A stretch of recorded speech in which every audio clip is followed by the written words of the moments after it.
Mokslininkai atlikinėdami įvairius eksperimentus visuomet tikėdavosi pagerinti žmonių gyvenimą ir atskleisti naują informaciją, kuri gali būti naudinga mūsų sveikatai ir geroviai. Tačiau kartais šie eksperimentai yra neetiški ir netgi žiaurūs, ypač kai jie atliekami su žmonėmis, kas buvo itin populiaru anksčiau. Šiandien pamaniau būtų įdomu pažvelgti į keisčiausius eksperimentus, kurie buvo vykdomi ant žmonių.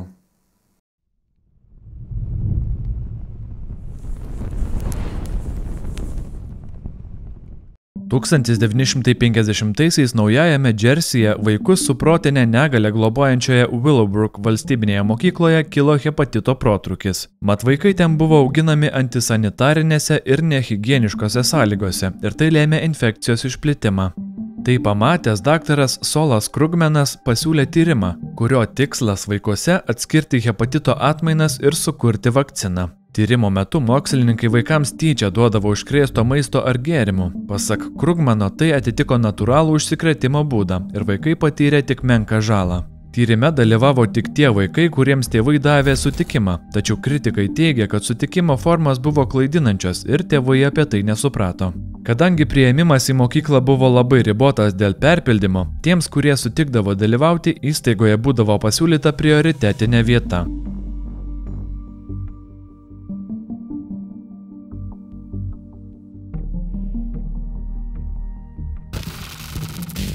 Dar visai neseniai Pietų Afrikos vyriausybė griežtai priešinosi homoseksualumui. Gėjai ir lesbietės buvo laikomi iškrypėliais, o jų orientacija liga, kurią esą galima išgydyti. Net ir po to, kai homoseksualumas kone visame pasaulyje buvo išbrauktas iš psichinių ligų sąrašų, o atvertimo terapija pripažinta neveiksminga, Pietų Afrikos gynybos pajėgų psichiatrai ir kariuomenės medikai vis tiek tikėjo pasenusiais gydymo metodais.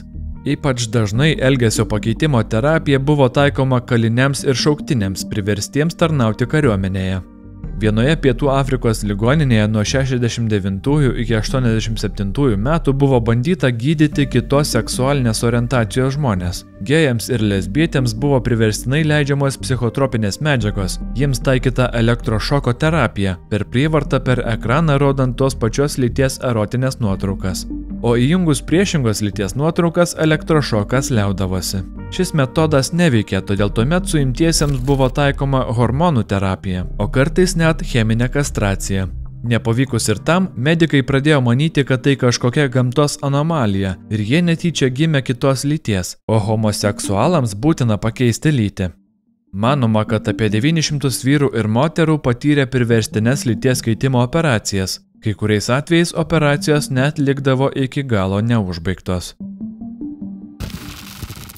1925 Ženevos protokolu buvo uždrausti biologiniai ginklai, bet Japonija šio draudimo nepripažino. Japonijos vadovai manė, jei biologinis ginklas yra pakankamai pavojingas, kad būtų draudžiamas, vadinasi jis veiksmingas.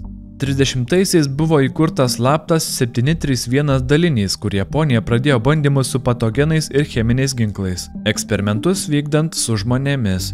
Karo gydytojai ir pareigūnai tyčia užkrėsdavo žmonės juodlige, buboniniu maru, cholera, sifiliu, šiltine ir kitais patogenais, norėdami išsiaiškinti, kaip šie veikia žmogaus kūną ir kaip juos galima panaudoti puolant kitas valstybės per Antrąjį pasaulinį karą.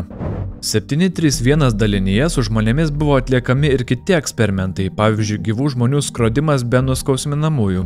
Mat buvo manyta, kad anestetikai iškreipia rezultatus. Didžioji dauguma aukų buvo kinų civiliai ar karo belaisviai, bet taip pat tarp jų buvo ir rusų, amerikiečių ir kitų tautybių žmonių. Manoma, šiuose bandymuose, neskaitant cheminių ir biologinių ginklų panaudojimo, buvo kankinami per 100 000 žmonių. Japonija šių liguistų ir siaubo filmus primenančių nusikaltimų nepripažino iki pat 1980-ųjų.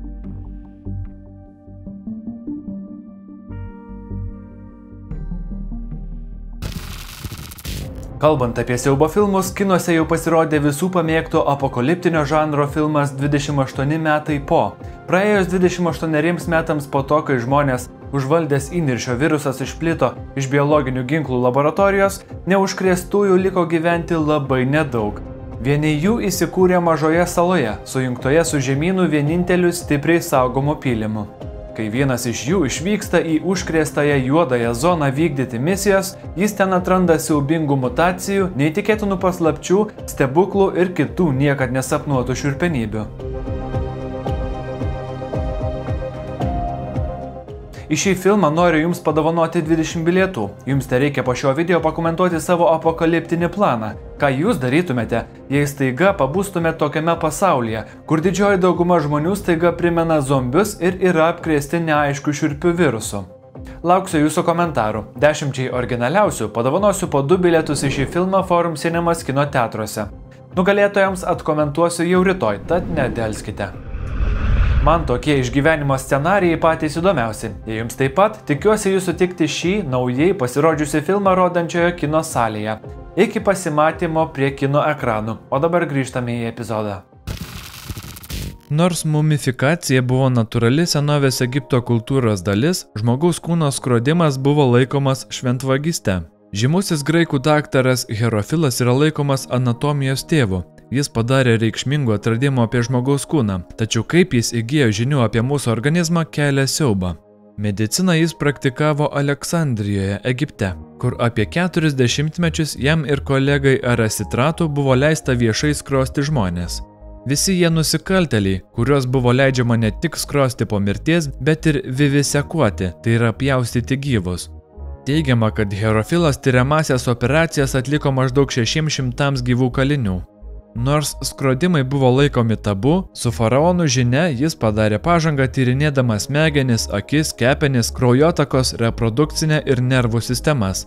Nors tie laikai garsėjo įvairiais žiaurumais, vivisekcija gyviems žmonėms net ir tuomet buvo laikoma brutalia. Kad cukrų sukelia ėduonį šiandien žinome visi, tačiau tai buvo išsiaiškinta gan šiurpiu būdu, kurį atliko Švedijos Vipeholmo prieglaudoje. Čia gyveno apie 1000 intelekto negalią turinčių žmonių, dauguma negebantys kalbėti. Eksperimento metu jiems kiekvieną dieną duodavo saldžių gėrimų ir karamelinių irisų, kad šie išsiaiškintų jų poveikį dantims. Kad būtų greitesni rezultatai, dantų jiems niekas nevalydavo.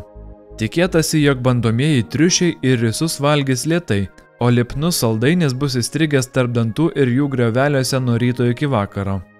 Po šio bandymo žmonių dantys liaudiškai tariant išpuvo, jie visiškai buvo suėsti ėduonies, dauguma pradėjo pūliuoti, pacientai patyrė baisius skausmus. Kone visiems teko išrauti beveik visus dantis. Nepaisant to, šitie eksperimentai dar tęsiasi apie 10-metį nuo 1945 metų.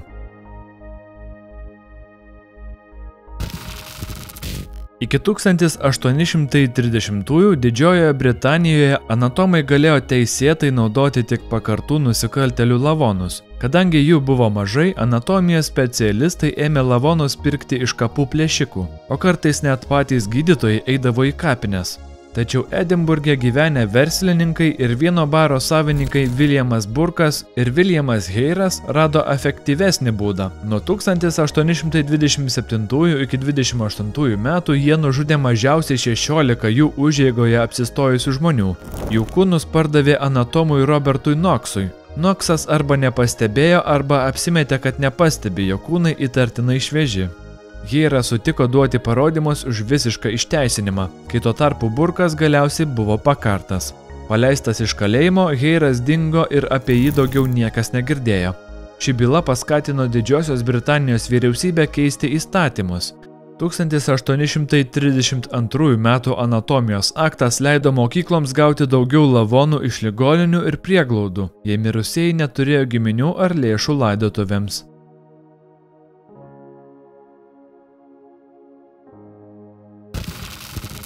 Amerikietis J. Marion Simsas yra laikomas šiuolaikinės ginekologijos tėvu, tačiau šiandien jo darbo metodai kelia prieštaringas diskusijas. Didžiąją dalį savo žinių jis įgijo eksperimentuodamas su vergėmis, dažnai vienai moteriai atlikdamas daugybę operacijų.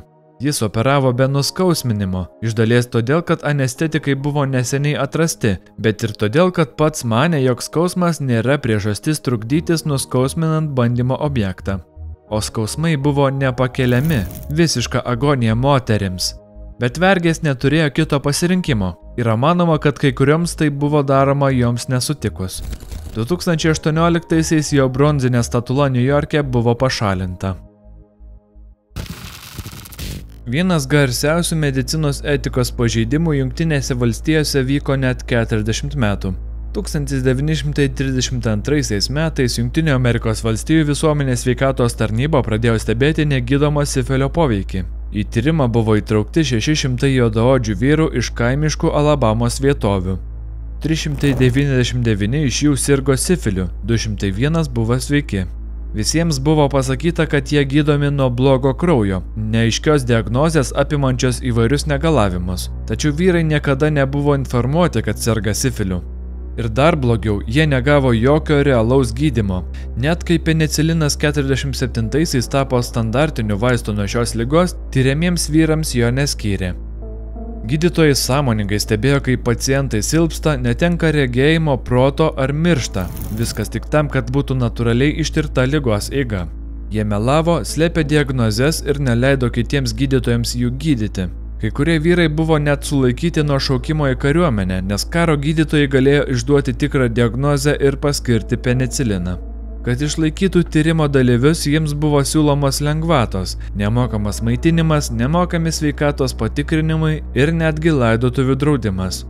Tik 72-aisiais, kai tyrimą paviešino spauda, jis buvo nutrauktas. Per tą laiką tiesiogiai nuo sifilio mirė 28, daugiau nei 100 nuo su sifiliu susijusių komplikacijų. Papildomai buvo užkrėstos 40 bandymo dalyvių žmonų, joms gimė 19 vaikų su įgimtu sifiliu.